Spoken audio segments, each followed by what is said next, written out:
What's going on, guys? This is Bryce Lewis with The Strength Athlete. I've been thinking more and more about what we can do to empower more and more people to take programming and analysis into their own hands. And today is another demonstration of a free application that you guys can use and hopefully apply to your own training and maybe other people's training too. Notice some patterns, fix some weaknesses in bar path, and just generally get more information about what's going on in the gym as a powerlifter. So, this is an application called Tracker. It is primarily for physics classrooms and demonstrations, dealing with point masses and friction and tracking objects in space. But it works very well for powerlifting. As far as what we're looking at, we're going to be doing some bar path analysis, velocity, acceleration, all that is possible in this application. I'm going to guide you through this, and I think it's available for Windows, Mac, whatever you've got. So, a few important things first about video.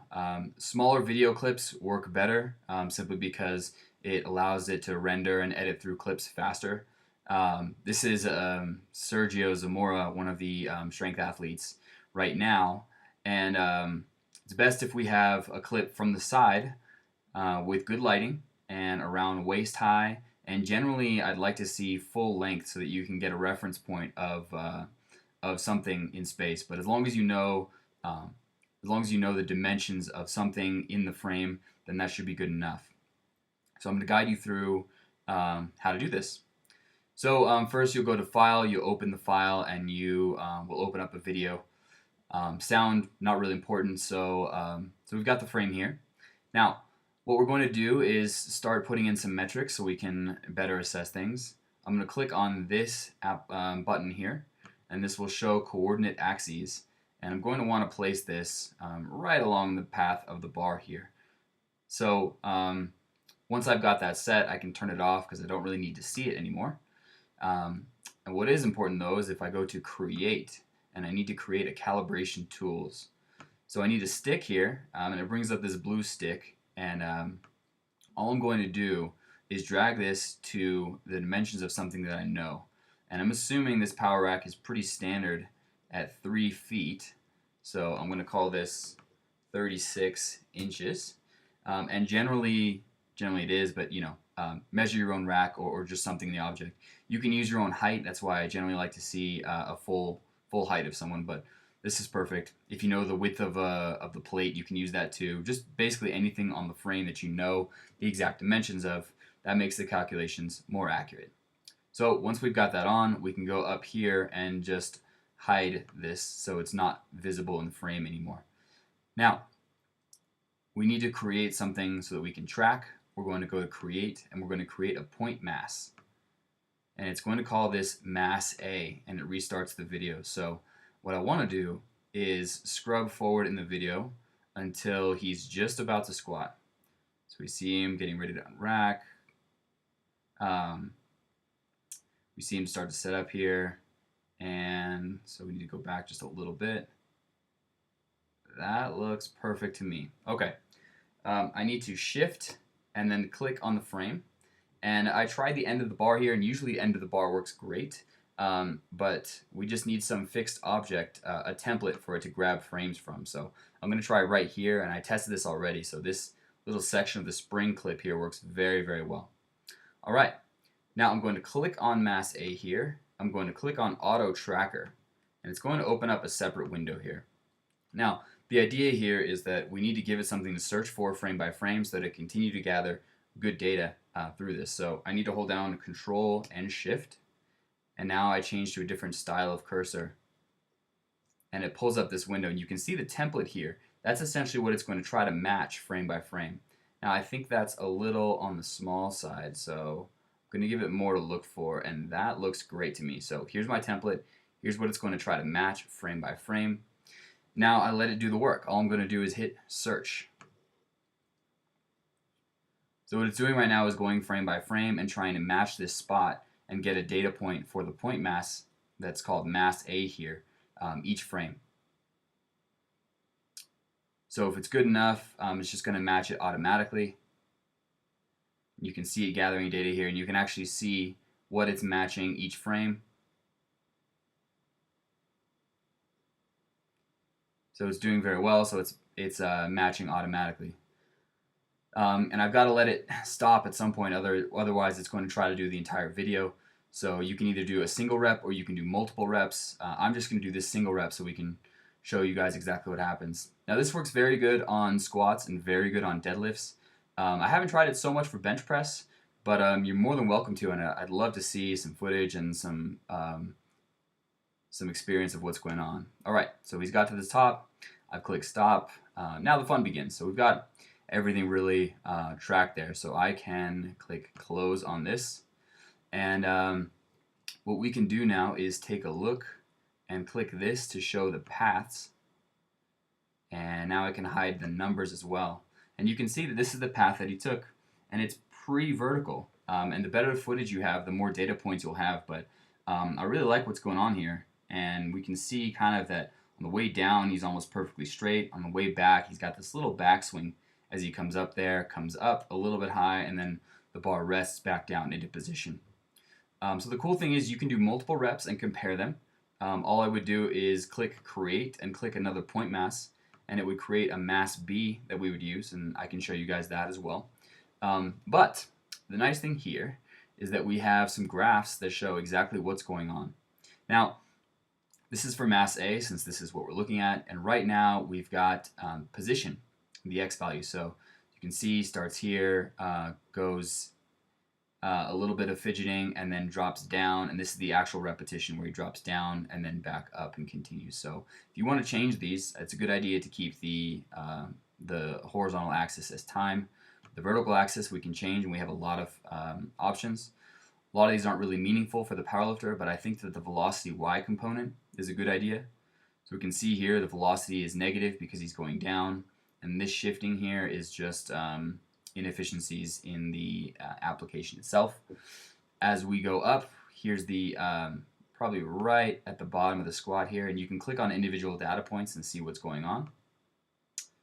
So here he is right at the bottom, right about to come up. Velocity takes a sharp increase. So his velocity peaks at about, and in the units that we're using, this is inches. So I guess this is 19 inches per second. And if you wanted to do meters, you could do meters. You would just have to enter that for your calibration. Velocity kind of levels out after that, and it just stays about the same for quite a while through the majority of the grind. This seems about his sticking point right here. As you can see, velocity starts to decrease just a little bit before he comes up, and here's that tall spike where he just finishes off. So this dip actually here might be where you start to see some struggle, and it'd be really nice to see some heavier footage. This looks very light for him, so in heavier footage you can see where the bar speed starts to slow down. You can gather some really interesting data. So the two things I suggest you look at are velocity in the Y direction, and acceleration in the Y direction is interesting as well. Acceleration, you can see here, is pretty constant throughout, even though we have this up and down variation.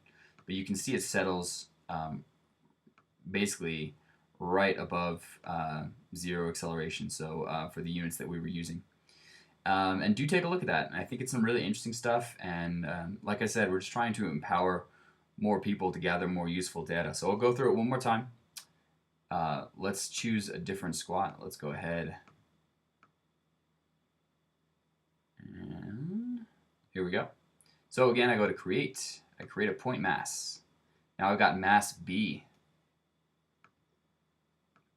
So I'll go back and I'll find that start of the rep.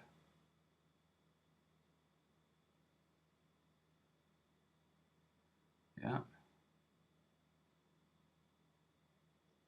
Looks good right about there. I will shift click the same spot. I will go to the mass B, auto tracker. Now I need to give it something to look for. I hold down shift, control, and click. There's my area that it's looking for, and I'm just widening it a little bit. Cool. I'll let it search frames.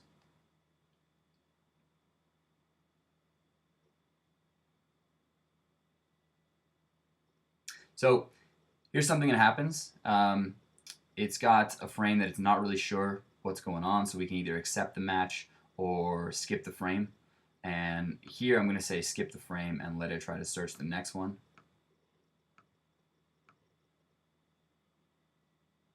Obviously we have gaps in the data set now, which is totally okay, but it's back on track, and now we're going through the rest.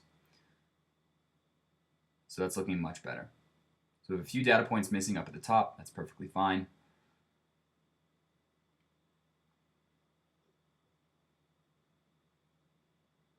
And you can see actually already in real time that the athlete is taking almost the same exact bar path on the way down, which is pretty standard. What's interesting is what happens on his way back up. So that's really what we're going to try to see. As far as filming, it's best if you use a tripod so that the camera stays relatively stable and that you get in there and do your work. Now there are a bunch of other things that you can mess around with on this, and a pretty extensive manual as well. It took me a little bit to figure out exactly what's going on here, but I'm passing on that knowledge to you, and hopefully you pass it on to other people so that we continue to educate people to use tools to make their powerlifting better. Okay, so starting to look like the athlete is taking the same exact bar path, swooping back just a little bit before coming up and finishing the squat. Now it's a further question if a vertical bar path is the right answer for absolutely everyone. It may not be. I know that I actually have a little bit of the same backswing pattern on the deadlifts, and we may be looking at that in future videos. Eric Bodhorn actually is going to do a similar type of demonstration for Kinovea, which is another motion tracking software. This one's free, and I'll put the link in the description box below. So yeah, we can see some interesting inefficiencies in the squat here, and it's up to you guys. Actually, it'd be very easy to grab some footage from YouTube of a high-level athlete and compare their squat with your own as far as bar path, and we can see some variations here. So yeah, the backswing is a little bit sharper there, and this is a later rep in the set, which may contribute to that. So we'll take a look here, and we'll probably see that the velocity slows down a little bit through that region. So we're almost to the finish here. Okay, so I'm clicking stop now. I close this,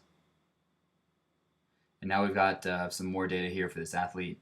This is mass B, and again I can switch back and forth between mass A and mass B. So I've got mass B, and let's check that velocity. And this is interesting, actually. We can see that here's the standard points, but here's what's going on.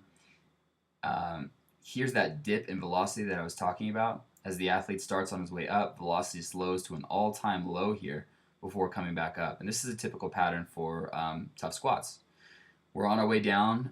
Descent is pretty standard. We speed up through the hole, pop back up out of the hole, and this is the peak.